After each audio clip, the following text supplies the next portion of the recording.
Okay, this tutorial will teach you how, in working with systems of equations, you can find the x-intercept, y-intercept in both equations, slope, and determine if the lines are perpendicular, parallel, or neither. Let's get started. Okay, we're going to use the slope and y-intercept in order to determine the x-intercept. In order to determine the x-intercept, y must be 0. Okay, so if my y is 0, if I cover this up and that's 0, divide both sides by 2, so our x would be what? Would be negative 1. So it would be negative 1, 0 for that answer.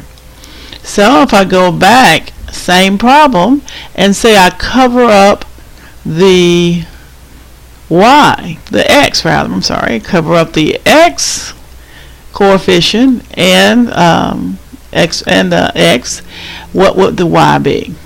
If you divide both sides by negative 1, that means the y will be 2. So when x is 0, y is 2. Now we'll go to the second equation. Second equation, we're going to cover up the y, because that means y would be 0.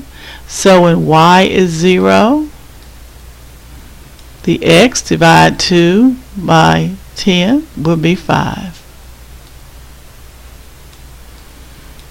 And last but not least, we want to determine our y-intercept. So our x would be 0. So if I cover that up, now I'm going to divide 5 into 10 to get y by itself.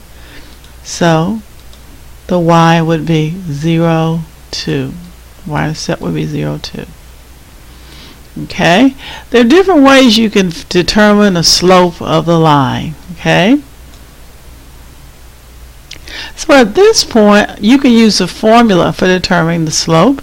If you see here, I've written the formula for slope is y2 minus y1 over x2 minus x1 is shown here. So to find the slope of the first line, I will just subtract the y's, the y values when you have the coordinates of the intercepts. So I'm going to subtract the y's and then I will subtract the x's. So in this first line, I will subtract the y's, which would be 2 minus 0. That would be 2.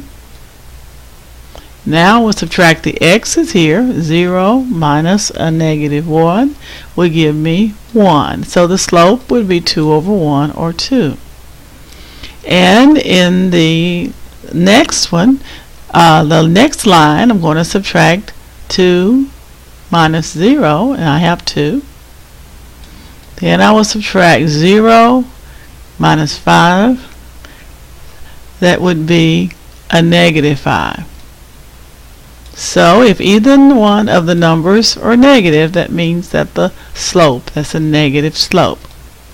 Now in graphing the graph, we simply post or plot the intercepts. So let's plot the intercepts. So we have here negative 1, 0. So you go down negative 1, over negative 1 for x, and you don't go up or down, just stay on the x-axis. For the y, 0, 2, so you're at 0, you're going to go up 2. And we mark that. Now I'm going to use my line tool, and I'm going to connect the two. Be very straight so that you'll get the correct answer. The second one, I'm going to plot in green. X is 5, y is 0. So you go over 5, 1, 2, 3, 4, 5. Apply it there. And since y was 0, it does not go up or down. Y-intercept 0, 2. So you're at 0 and up 2. Plot that. Connect with the line tool. And we can see clearly where it's intersecting. Looks like it's intersecting at 0, 2. So the solution is where the intersection is. When I ask for a solution, that's asking where those two lines or those two equations intersect. And they intersect at 0, 2. Another question here is, are the lines perpendicular, parallel, or neither? So we know perpendicular lines form a 90-degree angle. Does this line form a 90-degree angle? No. They're parallel. That means that they don't intersect. Lines like this that have no common points and they don't intersect. So they're not parallel. So the answer is neither. They intersect at a given point.